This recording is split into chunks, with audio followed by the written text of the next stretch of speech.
रामकृष्ण हरी मंडळी, विचारवारी या यूट्यूब चॅनलवर आपल्या सर्वांचे सहर्ष स्वागत. विचारवारी हे यूट्यूब चॅनल आपल्या सर्वांपर्यंत संत वाङ्मयात जे संतांचे विचार आहेत ते पोहोचवण्याच्या उद्देशानं या विचारवारी या यूट्यूब चॅनलची सुरुवात झालेली आहे. तर मी वैभव नायबळ तुमचं या विचारवारी या यूट्यूब चॅनलमध्ये सहर्ष स्वागत करतो. मित्रांनो, आजचा जो विषय आहे, आज श्री संत विश्वमाऊली ज्ञानोबाराय यांचं प्रस्थान देखील आहे. याच शुभमुहूर्तावर विचारवारी या यूट्यूब चॅनलची आम्ही आज सुरुवात करत आहोत. आपण सर्वांची साथ आम्हाला या प्रवासात नक्की असेल. मंडळी, आज प्रथम विषय घेऊन येतो आहे वारी.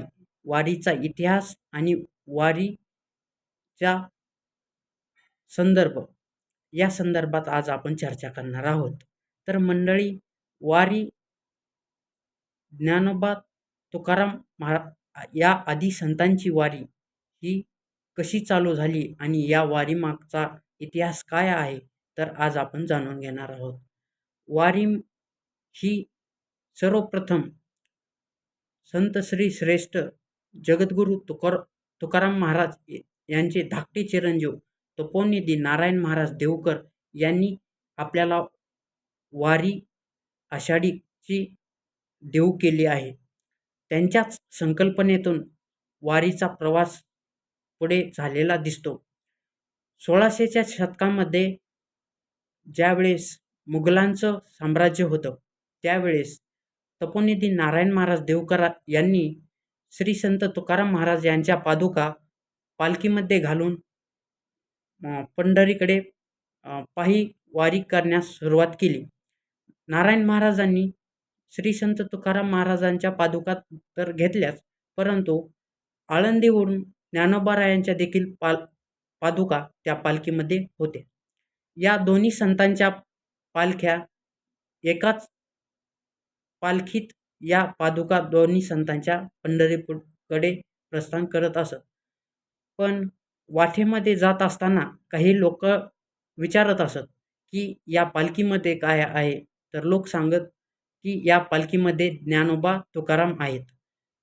पुढे अनेक लोकांनी विचारायचं आणि ह्या लोकांनी सांगायचं या पालखीमध्ये काय आहे, तर या पालखीमध्ये ज्ञानोबा तुकाराम आहेत. मंडळी, त्या क्षणापासूनच आपल्याला जे आज ज्ञानोबा तुकाराम हे मंत्रमुग्ध करणारं भजन जे आहे, ह्या भजनाची आपल्याला देण्याचं योगदान हे नारायण महाराज देवकर यांचंच आहे. तर अशा पद्धतीने वारकरी पायी वारी करत असत. आषाढी एकादशीला पंढरपूरकडे आषाढी शुद्ध एकादशीला दशमीलाच या वाऱ्या येऊन विसावत असत आणि चंद्रभागेचं स्नान, प्रदक्षिणा, विठुरायाचं दर्शन आणि द्वादशीला उपवास सोडणे. नंतर पौर्णिमेपर्यंत या पालख्या संतांच्या तिथे थांबून श्री क्षेत्र गोपाळपूर येथे काला करून नंतर या पालख्या आपल्या गावाकडे पुन्हा मार्गस्थ होत वापस फिरत असत. अशा पद्धतीने हा वारीचा इतिहास आहे. मंडळी, हा इतिहास आपल्याला नक्की आवडला असेल तर लाईक करा, शेअर करा आणि फॉरवर्ड करा. रामकृष्ण हरी.